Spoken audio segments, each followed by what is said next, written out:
and welcome back to another thrilling episode of Off the Dome. I'm your humble interviewer, Jordan Brown, and with me for the very first time is our marvelous makeup artist. Say hi, marvelous makeup artist. Hi, marvelous makeup artist. Denise, thank you so much. This is so exciting. A long time coming. I know. Look, when I reached out to you, I'm gonna blow up your spot immediately. When I reached out to you, you were like, I don't want to do this. And let me say this. I have a Patreon where every time I schedule an interview, I post a thing and I'm like, who wants, what questions should I ask? And it ranges anywhere from 0 comments, usually 1 is sort of the minimum, to a Brennan or an Aabria interview is 35 comments, and Yes. it's somewhere in between. You were at 9 comments, which is a lot for basic it's like Rick Perry, Michael Schaubach, those level of intensity of people wanted to know from you, and many of the comments had several questions in them. It was a bullet point. So people want to hear from you. You were I had no idea. Yes, I don't know why. You're very cool, and people love you. Especially after the Miss Mag roundtable, people were like, oh man, so many people were like, Jordan, when are you going to talk to Denise? When are you going to talk? Yeah. As soon as you were so deeply profound, people were like, you have to talk to her right now. So here we are. I'm going to tell you, the crazy thing is that I rarely see any of that. I'm there, and I'm isolated, sort of watching. And I think I've said that before, where I'm sort of isolated and I'm watching intensely for discomfort first and foremost, and then just sort of makeup stuff, and then I have a team that I'm kind of send in and things like that. So I always miss the chatter, and I always forget how famous my friends are. I never I fucking never, honestly, I'm out or we're out, and a fan sort of walks up and I'm like, for these, what are you doing? I had, I'm so out of the loop, and I guess I should be, but I'm also so desperately trying to remain grounded, if that makes any sense, because I'm still freelance, so I still work on other projects and things like that, but you meet really cool celebrities, or you meet really interesting folks, and the first thing you want to do is be grounded, if that makes any sense. So I'm so out of the loop, so thank you to the 9 commenters. Yeah. It's a lot of commenters. I want to it doesn't sound like a lot, but Brennan gets literally 35. So that is the peak number of comments. And that was my first, anyway. I'm not going to list off who you have more than, but there are recent interviews on this channel with I'll just say it. I interviewed Reka earlier today. You have more comments than Reka, and she's making a movie. So Reka. I also to keep you ungrounded. There is a full-on, this is 2 years old, but a Denise Valentine D20 makeup head appreciation post on Reddit that when I was diving in to find more information about you, of just they basically saying Rick Perry and everybody rightfully get a lot of praise, but wanted to give a special shout out to you and to Bianca Lopez for Court of Fey and Flowers, Bria's looks, and now as they refer to it, Brennan's Goblin King Bowie Lee Mulligan. And this woman and her team are amazing. So you are beloved in the community. I love that so much. I really wish I could have a rotation of people over for tea. But we are all so neurodivergent. It takes a minute. What? Where am I? I'm in an IKEA, for crying out loud. Well, I got here, but. I love the IKEA as a meeting spot. That's very fun. So if people see folks wandering around, people are not breaking into your house. You are in a fake house. I'm in a fake house. Yeah. The thing is, taking meetings at IKEA is such a power move. I don't know how I'm paying for this space, but I am. And I feel I don't know what taxpayer dollars are going here, but also, you don't have to pay for anything. And there's lunch. And it's healthy and nutritious. And you actually get to help people sort of live in the space as well. Look at our friend back here. They could be having a meeting. Who knows? Yeah. Hi, And now, guys. like, when someone walks by, they're going to be like, oh, that's what it looks like if a human being is sitting at this, I'm assuming a Yes. desk, like Yeah. in this space. Like, I'm here makes for it the lived people, in. Jordan. I'm here for Yeah. the people. Iconic. When you were at Columbia College in Chicago, Mo, what did you learn that like helped set you on this trend? Jordan? Oh my God. Yes. So, what did I learn? So first of all, I was very, very, very poor. And I did not know that I could or should go to college. And I was so lost, but I did know that I wanted to do something with art. And so all of my friends were applying. Uh, all of my friends were applying, and I was like, I guess I'm doing this. Chicago, I moved from Chicago to St. Louis halfway through high school. And I had way more credits than I needed for St. Louis. So I applied to Columbia. I needed to get back to the city. I was, whatever. And when I went, I fell in love actually with philosophy. Did not finish the fashion program, mainly uh, just straight up due to like, oh, these people are awful. These people are fucking like, just and no shade to the fashion community. It just takes a level of ego that I don't want to participate in.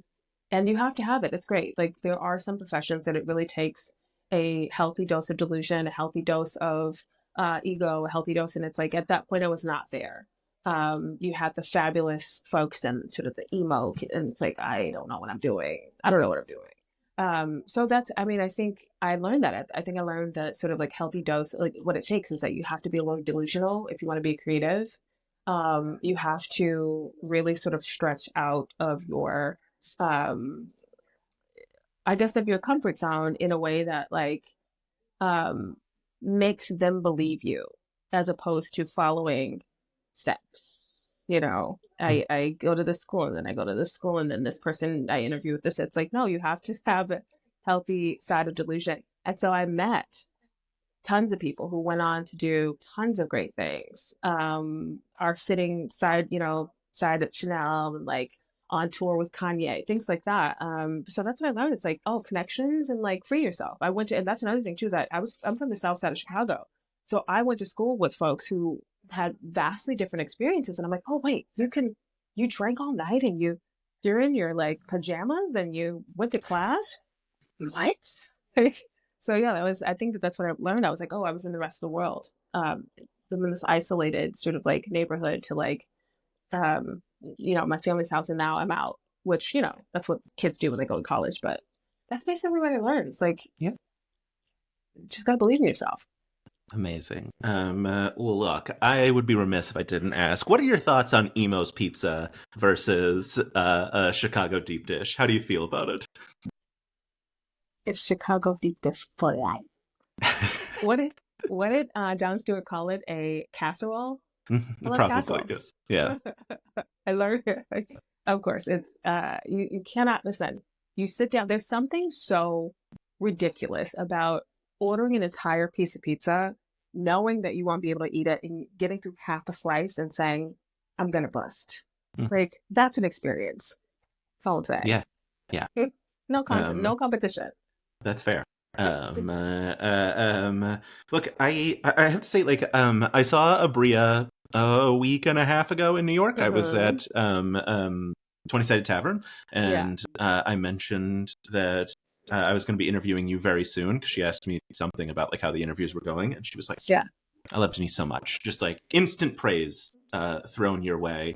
And I also should shout out, now this is like 2 years ago, but I interviewed Jasper while Burroughs End was going on. And he told me, yes, that you adopted him. And that was actually going to be my question. How's your adopted son doing these days? Oh my God, I'm so proud of him. I think he could be eating a little bit better.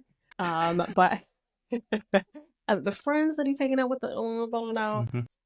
but Jasper, honestly, Jasper was so great and amazing. And what's interesting is that the show and the group of people are so interested in lifting folks up. And so when he got to drop out, when he got to LA, when he got to set, he's like, I was just watching everybody. Now I'm here. And I'm like, my son. Like, that's it. I can only offer you fatherly advice. But yeah, just the sweetest guy and fit so well into the family. That it's this whole thing is a fluke, dude. It's all made up. It's all like I don't know how it works, but it works. It's amazing. And yeah, Jasper's great. I actually need to check on him and his kiddo. Yeah. Yeah. You're a grandfather. Because I'm a grandfather. Now. I'm a grandfather now. Yeah. Yeah. Yeah. I should say, if people haven't watched the Jasper interview, you explicitly became his dad. Yes. That is why. Yes. I obviously like Burrow's End. Of course, I already mentioned Court of Fey and Flowers. We're now 2 seasons of Misfits and Magic.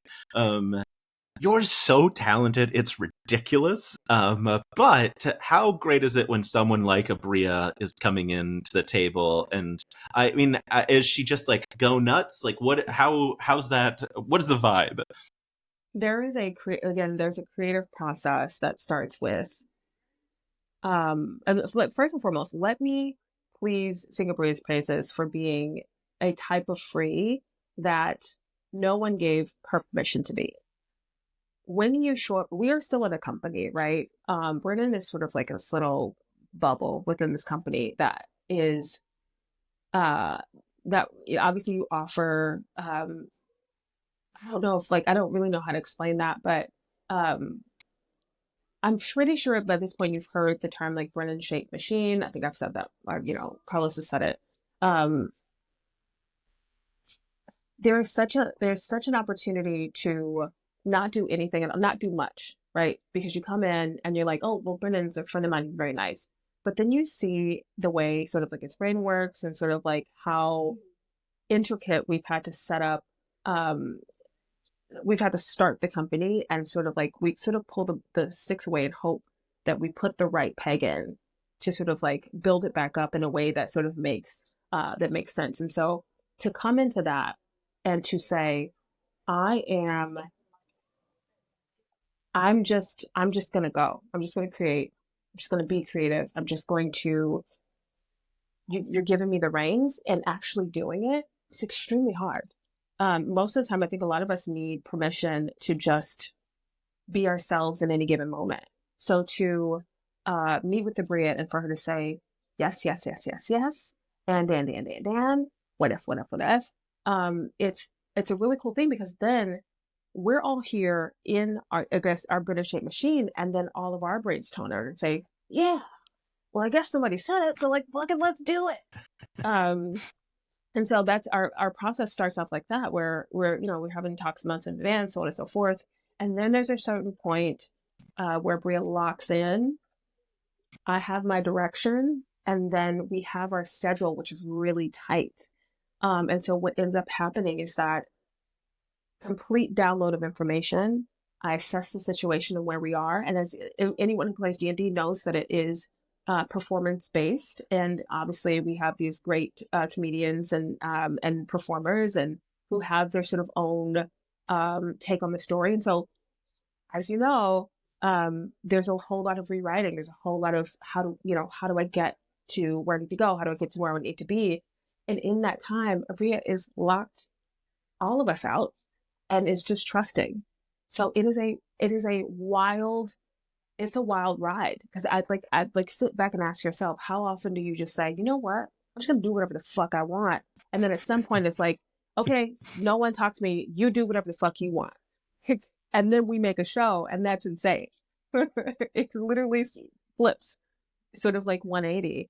And then within that time, I then sort of take that and try to sort of like hit the points as much as I can. We don't have a lot of time. Like I said, Rick has his block of time within a 12-hour span.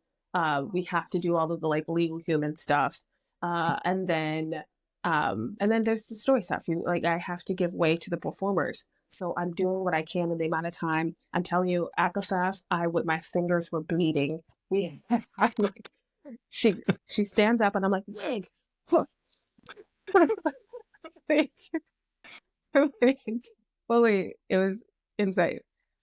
So yeah, and I don't think that people recognize that one of the reasons why Dimension 20 specifically is its own bubble is because we are always in a state of newness. We're always in a state of, this is a new show.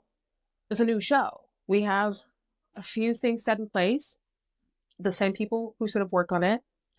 We know how to make a budget, like all the technical shit, but every single time it's a new show, it's insane. The commitment to a new show once a year is insane. And Aabria is perfectly primed for it. Hopefully, we get more interest in this and things grow and we can, sort of have more time, bigger experiences, more sort of like conversations with the fans, again, through all of our art. Yeah. And I think that like, that's what Aabria sort of brings to it. It's like, it's the multifaceted. And I think that folks, because of Brennan, folks really like to zero in on what sort of Brennan's amazing at. All the while, I think Aabria is juggling a full experience, a fuller experience in the visual, the storytelling, of course, and obviously the drama of it all, right? Mm-hmm. And it's not easy. So backwards and heels, as they say, right? Like, yes. Yeah, it's you probably don't know this. Aabria and I have a blood feud. We are mortal enemies. And so like, what obviously, can I stab you with? look, no one's on my side. I'm very much aware of that. Thanks, IKEA gods. Yes. So I would never say this to her face, which is my favorite thing to say before I say truly one of the greatest living storytellers in amazing. existence. Like so incredible and like a joy every time. And like I said, like one of the things, thinking a lot about like Bros End is probably my second favorite Dimension 20 season. And one of the things Starstruck Odyssey, just like it's magic for me. To be fair, like it's hard to break into a non-Intrepid Heroes like top, because there's just so much more time to get to play in the space. But like one of those things about Bros End that I love so much is Abria's like anti-surveillance makeup that was obviously like heavily inspired by that, but like so like striking to watch and also so like informative of the story that was building. How much of that did she bring to you? How much did you add to that? Like what was the collaborative process like? So again, Aabria has very strong points of view. And so we talk about the story, we text back and forth, we start our whatever Pinterest boards, all of that. How often does she text back? That's the real question. Does she answer all your texts? She answers very few of mine. I will not talk to a person blood feuding. But no, enough. Like I said, ADHD, we all got it. Yeah, we all got it. I send a collection of messages, a group of messages. Yeah, that was the thing that I learned was that I'll get back to her in March. Yeah, that she doesn't respond to some texts, which is not like an indicative of like how she feels about you. You just got to keep sending messages until eventually she comes around to it. I'm so sorry. Aabria has a strong sense. You text about the looks. Yes.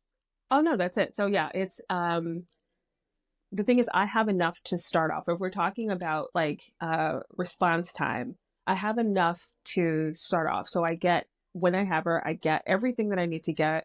I organize everything, and then typically we are dopamine vampires, and so what ends up happening is when I send something that she loves, that's when I get the text back.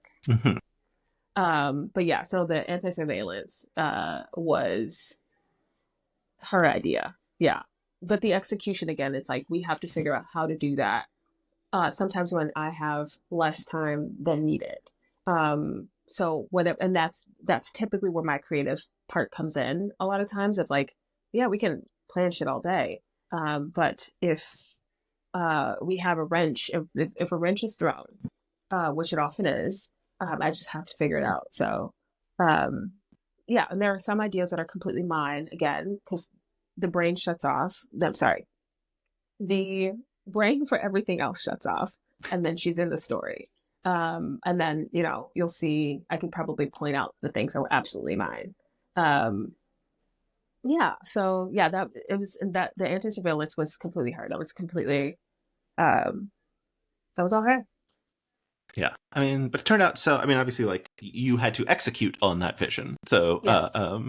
and it's always so funny, because when you see an Aabria season, you know that there will obviously be discussions about story and everything else, but then there will also be these discussions that are like, okay, but what does her makeup mean? Like there is like a separate thread of just like tracking her makeup throughout the season, knowing I, that it is building in intensity as the yeah. story does as well. I think that I get a lot of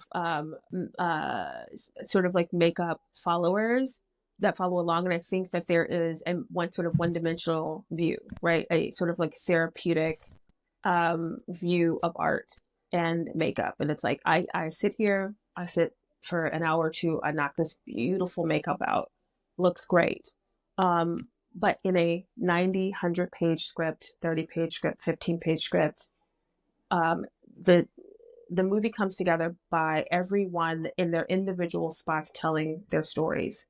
So, you know, historically accurate girl from Ohio who's 17. Um, what does she look like? And maybe she doesn't have lip gloss on, right? Like, um, that's all part of storytelling.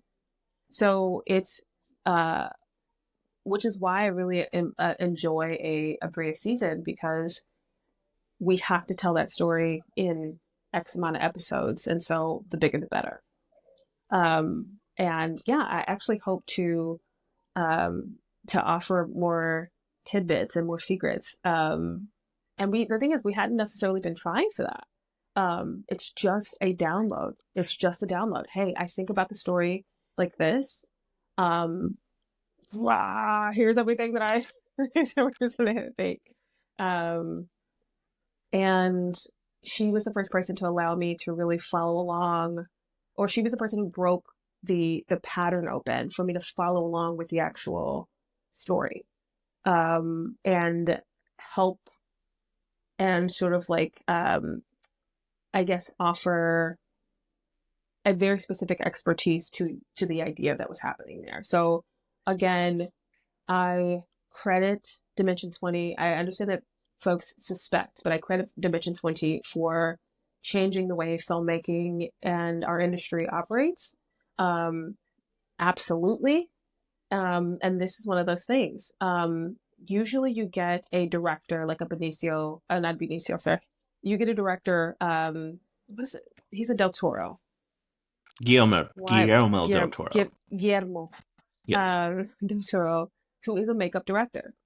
And he tells the story with the respect for that there is this other character here who needs to be completely built out in order for you to understand his point of view. And when you work on those movies, then there are they're just straight storytellers or folks who just like the entire composition. And Dimension 20 in its small but mighty self is doing all of that. It's focusing on all of that, and I don't think people know how incredibly intense that is. So for those who are doing makeup, get good, then get fast, and then make your own way. Find your own people and make your own way. Because I can get paid to do absolutely very little on set, because we're telling the story of a sad, depressed person who might not have on any makeup at all, and I'm there to accentuate tiredness or sadness. And then there are times where we're there to turn the fuck up. Speaking of, we've just finished Dungeons and Drag Queens season 2. I really love. Well, obviously, Brennan the hottest he's ever looked. Let's be very clear. And that's credit to you. The fun thing, and this is also like obviously a praise from Aabria, but Aabria has also said of like, oh, so it takes the queens coming in for Brennan to like actually play with makeup. Okay, I see how it is. Yeah, I assume for obviously season 1 and season 2 of that's much more, I assume, in your hands in terms of what Brennan is going to look like for season 1, the whole show, but now for season 2, a progression through the show. Yes. So I have he has a character that is built and progresses. So I tell a story behind the scene, which I don't know that I've told anyone. And so I don't know that it's pretty intense. He has a whole life. And so the first season, Brennan was not necessarily comfortable with being transformed or changed. So the complete opposite of Aabria. And so a part of the process, again, like part of my job is ensuring a person's comfort and saying, I know this is uncomfortable. I get it. But we need to make all the fans wet. Got to. Check. Mission accomplished. Are you wet? Yeah, but I know it's uncomfortable. Again, a part of storytelling. And the thing is, Brennan is a writer, right? And he is a performer, but he's a performer as himself. He's most comfortable as himself. He's most comfortable projecting and conveying ideas. And it's not a whole lot of emphasis on sort of what he looks like. I don't think anyone, I don't want to say anyone, but I think most people don't want the type of attention or emphasis that you have to actually do for, this sort of like this format of storytelling. And so, yeah, I think the first time I think this information is out there, he was very hesitant to disrespect the art form and disrespect the heritage and legacy. And then once he got permission, things are, he tends to go with like literal physical references. I saw these two things and this is what I want to do. And I'm like, right, but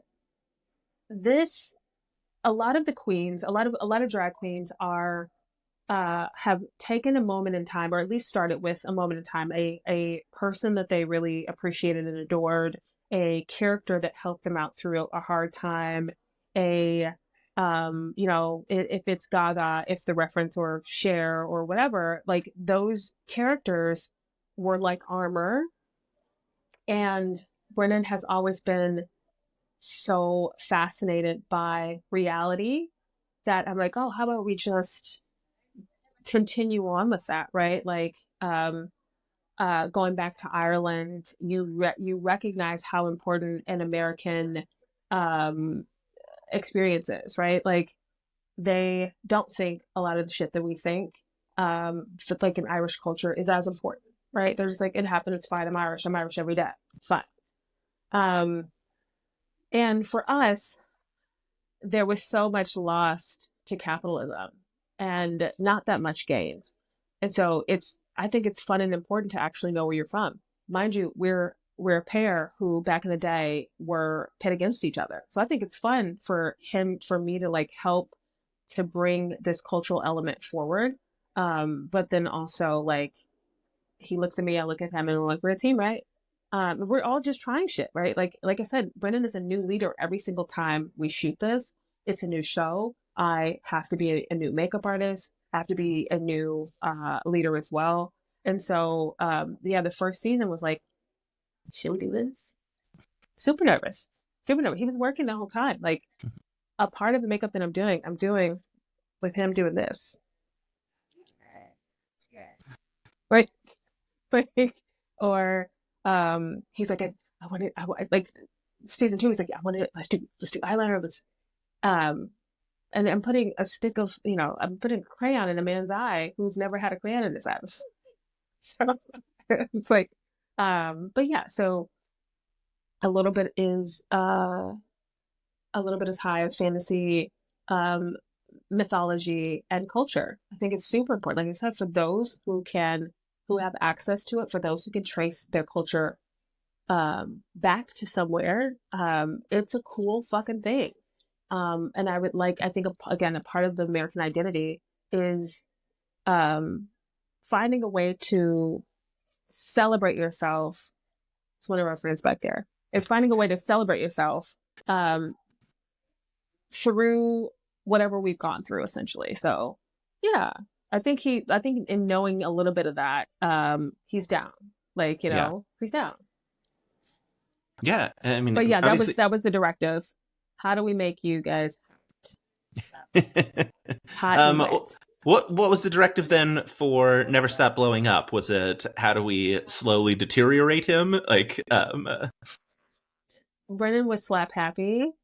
He, I think as he always does as a Capricorn, he just came off of thing. He's going under something else. The baby, the what, but yeah, it was. I had been on a 80s action binge prior to me even knowing about what was going on.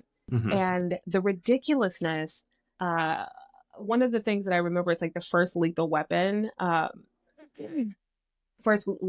like even the opening scenes were fucking crazy. It's Danny Glover in a tub, in a tub. It's his birthday. His entire family walks in, wiener out. His entire family works in.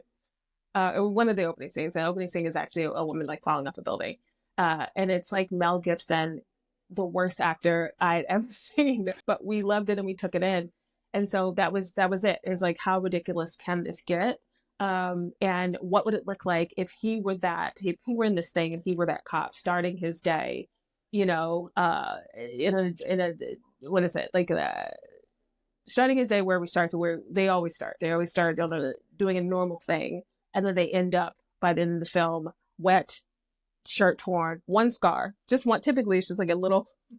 And so yeah, it was just that. It's like we developed that.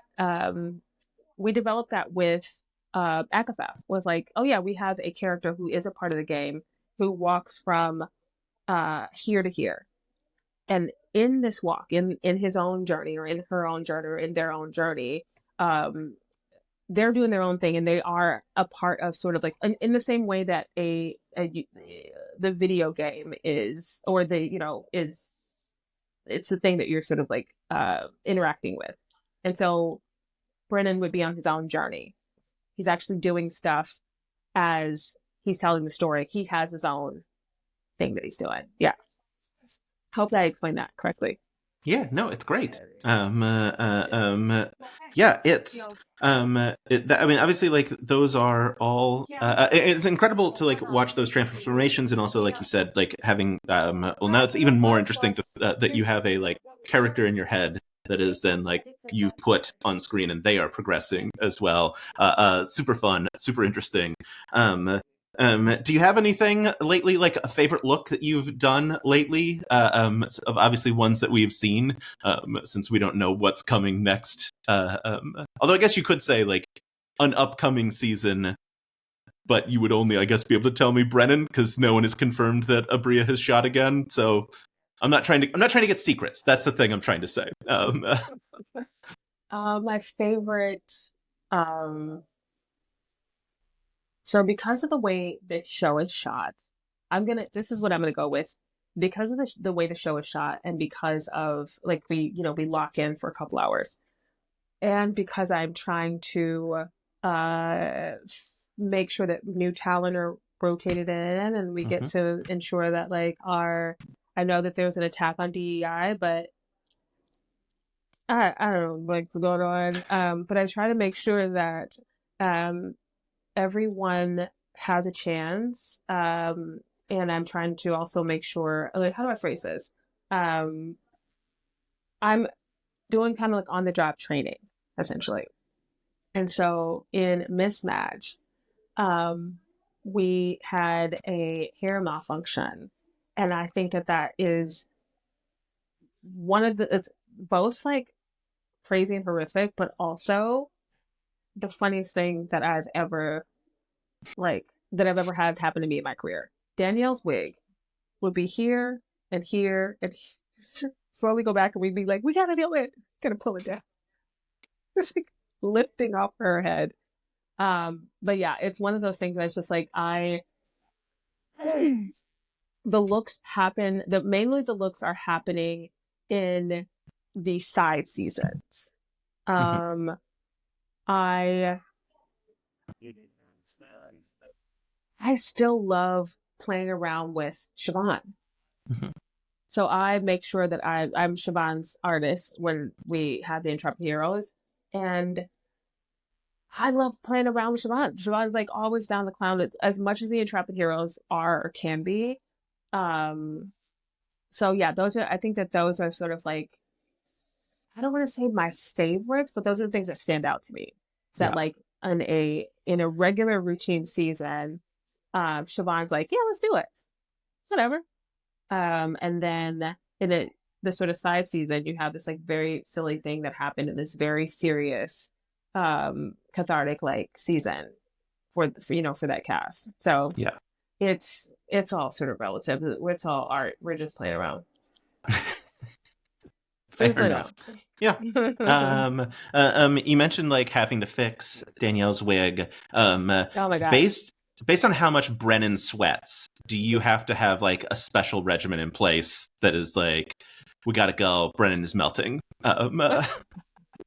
Yeah, when there was that, I think that the fans caught it. There was that thing where it's like, we didn't know Brennan sweat, and you put him in a full, like, full fur suit. Yes, VIP. Um, Yes. like, yeah, we do. Um, but yeah, so Brennan sweating. He has he's a battle sweater. He's a hot man. He's a hot boy, Mhm. but he's a battle sweater. And so, yes, we do have a whole protocol, just kind of like, like a pit crew to cool him down. And at this time, by this point, I make sure to get him. We don't typically have wardrobe either, so that's another thing too. Is that it was at some point it was just I think me, and then it was like me and Bianca. I can't remember that first season, but we were doing everything, like ensuring that their clothes were in, ensuring that they were ironed and pressed, ensuring that like hair and makeup, folks would be coming in from other jobs. We'd have to like get them through and rush them in, and some folks would be like sad, and yeah, having to like work all that stuff in that was so. It's just at this point, especially with Intrepid Heroes, it's just like back of my hand, whatever. Like I'm like sopping up sweat with my shirt at this point. Yeah, Yeah, it that's would very be fun. said. Like with that said, it would be so dope if they released the. I don't think that they hold on to them. If they just released, we roll the entire time. If they Hmm. just released some of the like uh, just the behind the scene moments that The are full pit crew of you sprinting into. crazy, scary, spooky, hilarious. Like Oh, those are the times. Those are the times. give You us guys what we missing want, out on so much. Carlos. Like, Yes. Um, Carlos?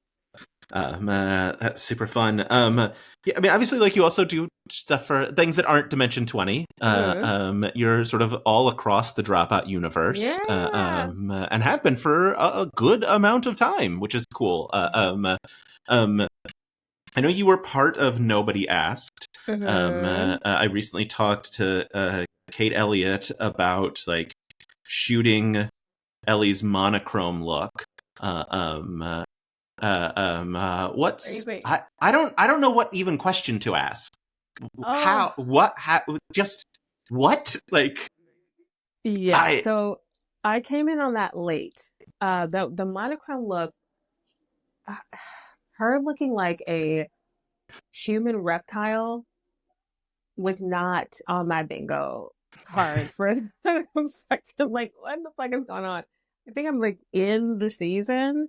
Um, that was insane. That was insane. I did not know. I'm also a hairstylist. And um the idea was so like, it's just so hard, like head to toe, having to remove color out of someone's hair. And it's presumably you're looking at like what essentially is like what you want is a white sheet of paper. You want the ideal sort of circumstance. And having the idea to like underpaint. I don't know how, again, I haven't seen any of it. I have no idea what got edited in, but that was a long day. It was Ellie, who was fucking outrageous. I don't know who's an Ellie fan out there, but Ellie is top level a nut in a hut. And so we are on that set, all at recruited Bianca, and she's holding hair, and we're all just painting. And it was a silly, silly day. It was a silly day. I think I did see that the end image, and I really wish that we could have gone harder, deeper, faster. There's that sort of thing was out of my control. I think, if we had shot it differently, we would have probably shot it at the end, did the hair stuff, and then came back and maybe pretend, like maybe just took like a piece and like kind of, did it. But we just kind of smashed it into a 12-hour day with a second episode. We were shooting 2 episodes as we tend to do a Dropout. Yeah. But another thing is I think I have so many stories. If I were wearing a GoPro, I think that we would double or triple in subscriptions. Like it's insane. It's insane. Like, it's like the industry's version of like, I don't know, like a modern version of like Jackass, but like smaller scale. No one's like, taking trash cans down a 90-degree hill or anything like that. But it's just such an interesting thing to have these amazing performers have to be sort of like filtered in and then edited. Yeah. Like it's just an insane thing. And I want to see it. I will see it eventually, but Jesus Christ, that day was crazy. Just for her to look like it's like a salamander. Yeah. It's like, what are you doing? Wild. Yeah. I mean, it's just such a like, I mean, obviously at the beginning of Nobody Asked, when they're like, hey, we need you to come do makeup for a like science-y comedy show. I'm sure in your head you weren't like, and also dye a person one single color. Crazy. Yeah. Crazy. But made for an incredible episode of television. So is there like in the what's the Miss Mac most recent season, you were in the behind the scenes crew roundtable, which was super cool. This means now like I am, God, who am I think I'm just short the producer. I have Shabak coming at the end of this week, and I will have interviewed basically everyone that was at that table. Amazing. You are my 60-second Dropout employee that I have talked to. I've talked to a lot of folks that work with you. Wow. How long can I ask? Can I like turn the camera back around? Sure. How long have you been a Dropout fan?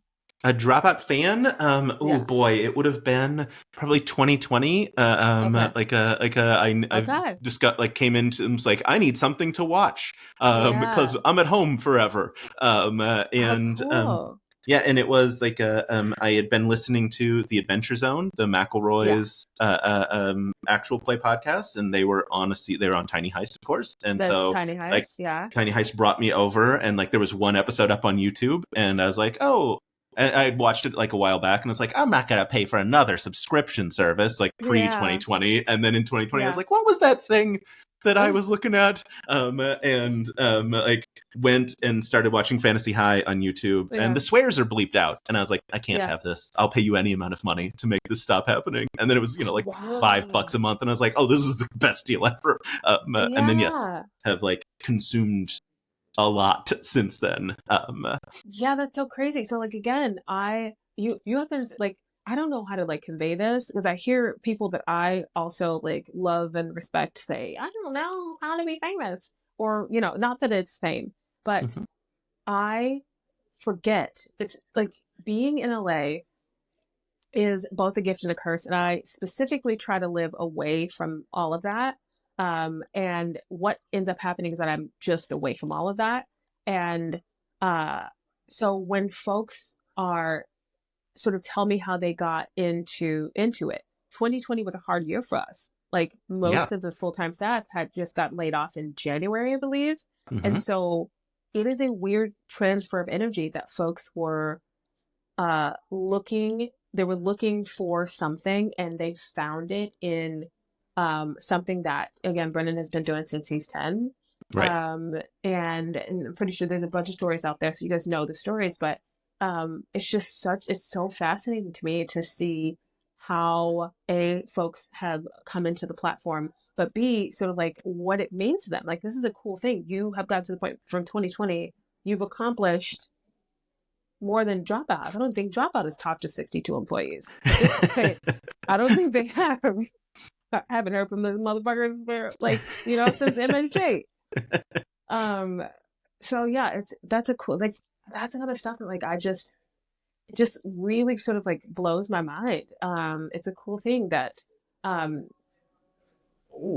so this is sort of like a snowball effect of like you enjoy it so much that you're helping other people into it, and like that's a really cool fucking thing, dude. Thank you Yeah. for doing this. I Oh, really like, I, you are absolutely right. I mean, you were a little harsh on me, but I was saying that I didn't know if anyone wanted to hear from me. That's my point of like, I don't yes. know what I have to offer. You have all these like, and you, like I said, you would be surprised how many people are either went to college for, or um you know, or performed or have some sort of performance Hmm. background. Like our CFO is like a puppeteer. So, you know, like there's an element of um what I'm discovering you as you're discovering me. So I'm getting every once in a while, I'm like, why are people following me? And I'm like, oh, okay, like you have a cool ass fucking makeup page.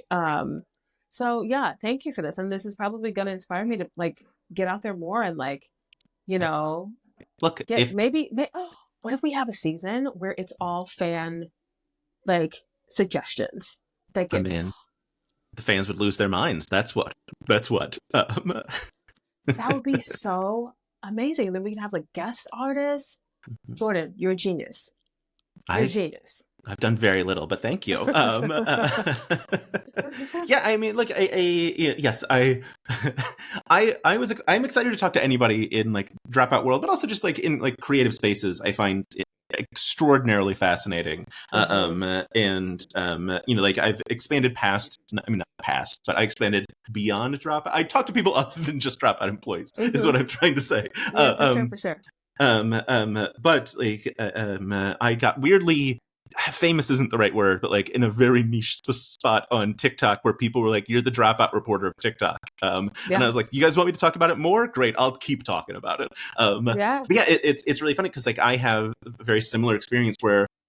Like I feel like I'm not like obviously like I'm not like an OG fan. Like I came in 2020, not 2017, and like you know like Yeah. I haven't. And but then I'll see people that like you know like Game Changer is going to be coming out sometime in the next couple of months, and there for sure will be people that are like, wait, Game Changer is bi-weekly. Like there will be Uh-huh. people who will be watching season 7 as their first live season, Uh-huh. and every time I'm like, oh Uh-huh. yeah, there are new people constantly coming into Uh-huh. this like very lovely community, Yeah. and attempting to keep it as a like good community is like my Yeah.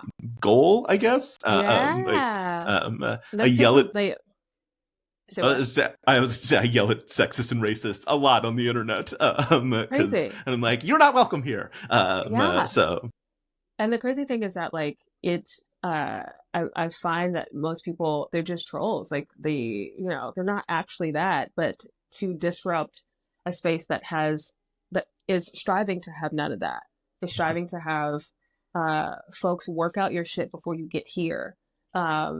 Is it's like it's a cool thing again that we have like sentinels, like allies. This is great.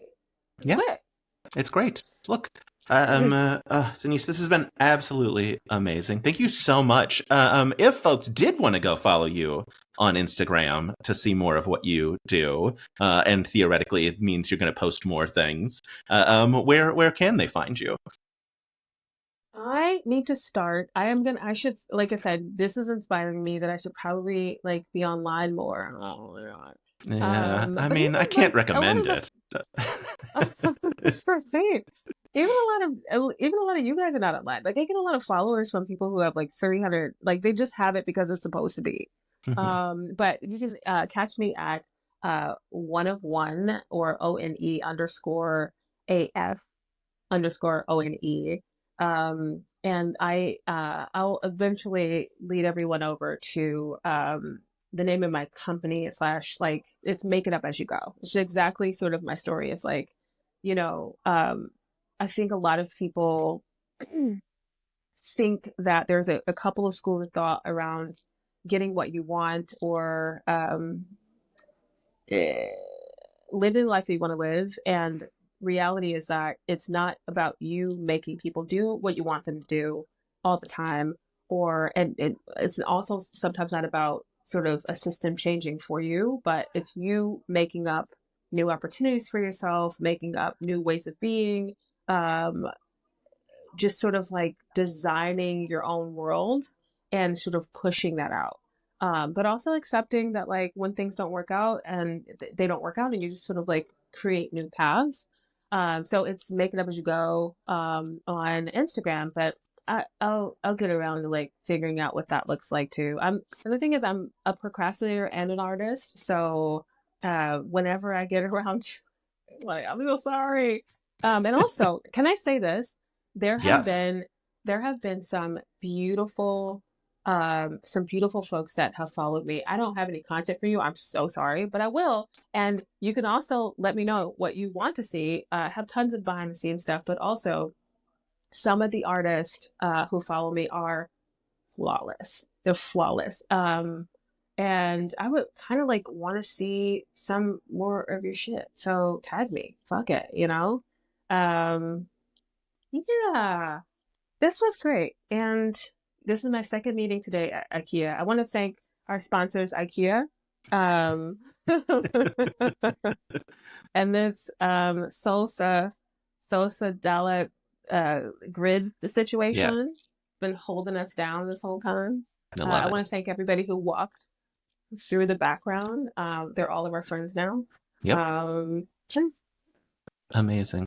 Denise, again, thank you so much. An absolute delight. Sorry I was harsh, but I stand by it because you are so deeply profound, and this was wildly fascinating, and I can't wait for other people to see it. I don't know how to end an interview. I'm just going to hit stop recording. Well, can you end it like I need you to like come. You want me to Yeah, you're spinning us. spin You can and then just stop?